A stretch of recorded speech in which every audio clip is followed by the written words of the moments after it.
صلی اللہ علیہ وآلہ وسلم نے اپنی ساری زندگی میں کبھی کام کو عیب نہیں سمجھا، بلکہ دوسروں کی مدد کو اپنا فرض سمجھا۔ حضرت زید بن حارثہ رضی اللہ تعالیٰ عنہ کو بچپن ہی میں غلام بنا کر فروخت کر دیا گیا تھا، یعنی بیچ دیا گیا تھا ان کو۔ آپ کی ذہانت اور فطانت دیکھ کر حضرت خدیجہ رضی اللہ، جو حضرت زید بن حارث تھے نا، ان کو چھوٹے سے تھے، بچے تھے، تو ان کو غلام بنا کر سیل آؤٹ کر دیا گیا تھا، کسی کے ہاتھ فروخت کر دیا گیا تھا، بیچ دیا گیا، اس کے بدلے میں پیسے لے لیے گئے۔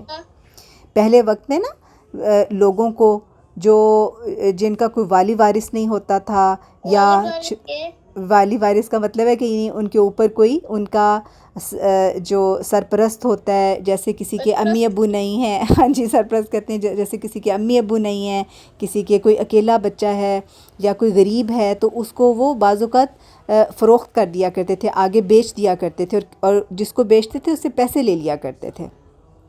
تو اسی طرح حضرت زید کو بھی جو انہوں نے فروخت کر دیا، بیچ ڈالا۔ لیکن آپ کی ذہانت کو دیکھ کر حضرت خدیجہ رضی اللہ تعالیٰ، ذہانت جو جیسے وہ بہت انٹیلیجنٹ تھے، تو اس وجہ سے حضرت خدیجہ رضی اللہ تعالیٰ عنہا جو تھیں، انہوں نے آپ کو خرید لیا۔ انہوں نے مطلب ان کو کہا یہ مجھے دے دو یہ بچہ جو ہے، اور بطور تحفہ حضرت محمد صلی اللہ علیہ وآلہ وسلم کی خدمت میں پیش کر دیا، یعنی حضور کی خدمت میں پیش کر دیا ان کو لے کر۔ آپ صلی اللہ علیہ وآلہ وسلم نے حضرت زید بن حارثہ رضی اللہ تعالیٰ عنہ کو نہ صرف آزاد کر دیا، بلکہ اپنا متبنہ بھی بنا کر اپنے گھر کا ایک فرد قرار دے دیا۔ متبنہ ہوتا ہے یعنی کہ جیسے اڈاپٹ کر لیتے ہیں، اپنا بیٹا بنا لیتے ہیں، اس طرح، اور اپنا بیٹا بنا لیا۔ پھر حضرت انس رضی اللہ تعالیٰ عنہ رسول اللہ صلی اللہ علیہ وآلہ وسلم کے عظیم اخلاق کا نمونہ بیان کرتے ہوئے فرماتے ہیں کہ میں نے نبی کریم صلی اللہ علیہ وآلہ وسلم کی 10 برس تک خدمت کی۔ مجھے یاد نہیں کہ آپ نے کبھی میرے کام پر سختی فرمائی ہو اور مجھ سے یہ کہا ہو کہ تم نے ایسا کیوں کیا یا ایسا کیوں نہیں کیا۔ اب یہ باتیں ہو رہی تھیں کہ اسی دوران دروازے پر دستک ہوئی۔ باہر دروازے پر مالی انکل کھڑے تھے جن کے ماتھے پر پسینہ تھا، تو احمد بھاگ کر دروازہ کھولنے گیا اور کہا کہ آئیے مالی انکل۔ مالی انکل نے ہنستے ہوئے کہا جزاک اللہ احمد بیٹا، اور گڑیا جو ہے وہ فوراً بھاگ کر گئی اور ان کو پانی کا گلاس دیتے ہوئے بولی مالی انکل یہ ٹھنڈا پانی پیجئے، اور آج آپ کی چھٹی ہوگی۔ تو مالی انکل کہتے ہیں آج تو بہت سا کام کرنا ہے، آج کیوں چھٹی ہے؟ تو محمود کہتا ہے آج ہمیں بھی اسکول سے چھٹی ہے اور ابو جان کو بھی چھٹی ہے، اس لیے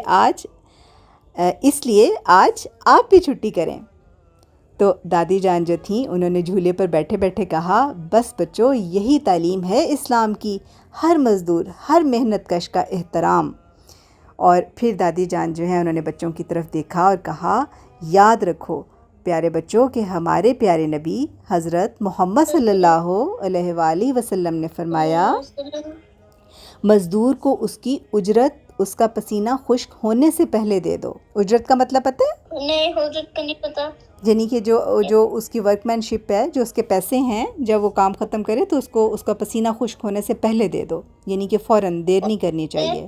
خشک کے ڈرائی ہونے سے پہلے مراد یہ ہے کہ یعنی کہ خشک، ہاں جی، یعنی کہ فوراً دے دینا چاہیے، دیر نہیں کرنی چاہیے۔ تو احمد نے چونک کر پوچھا حیرانی سے کہ یعنی ہمیں فوراً اجرت دے دینی چاہیے؟ تو دادی جان کہتی ہیں جی ہاں، کیونکہ یہ انصاف ہے، جب کوئی اپنی محنت دے تو ہمیں بھی اس کا حق دیانتداری سے فوراً لوٹانا چاہیے۔ انصاف کا مطلب ہوتا ہے کہ فیئر ڈیل جو ہو، بالکل ٹھیک ہے۔ اچھا، چاہے وہ مالی ہو، درزی ہو یا کوئی بھی محنت کش۔ محمود نے جوش سے کہا تو ہم اپنے ابو کو بھی کہیں گے کہ مزدوروں کو وقت پر پیسے دیا کریں، اور آج تو ویسے بھی 1 تاریخ ہے، میں ابو جان کو جا کر کہتا ہوں کہ آج ہی سب کو ان کی تنخواہ دے دیں، یعنی کہ سیلری دے دیں۔ دادی جان یہ سن کر مسکرا دیں اور کہا شاباش، یہی شعور جب تمہارے دلوں میں آئے گا تو قوم سنور جائے گی۔ جائیں اپنے ابا جان کو بلا لائیں۔ احمد اندر چلا گیا اور گڑیا اور محمود مالی انکل سے ان کے بچوں کا حال پوچھنے لگ گئے۔ ناشتہ سنور جائے گی، جائیں اپنے ابا جان کو بلا لائیں۔ اور احمد اندر چلا گیا اور گڑیا اور محمود مالی انکل سے ان کے بچوں کا حال پوچھنے لگ گئے۔ تو فہد کیسی تھی کہانی؟ اچھی لگی؟ بہت اچھی، مجھے بہت پسند آئی ہے. جزاک اللہ پھپھو جان. احسن الجزا. اور پیارے بچوں، امید ہے کہ آپ کو بھی آج کی کہانی پسند آئی ہوگی.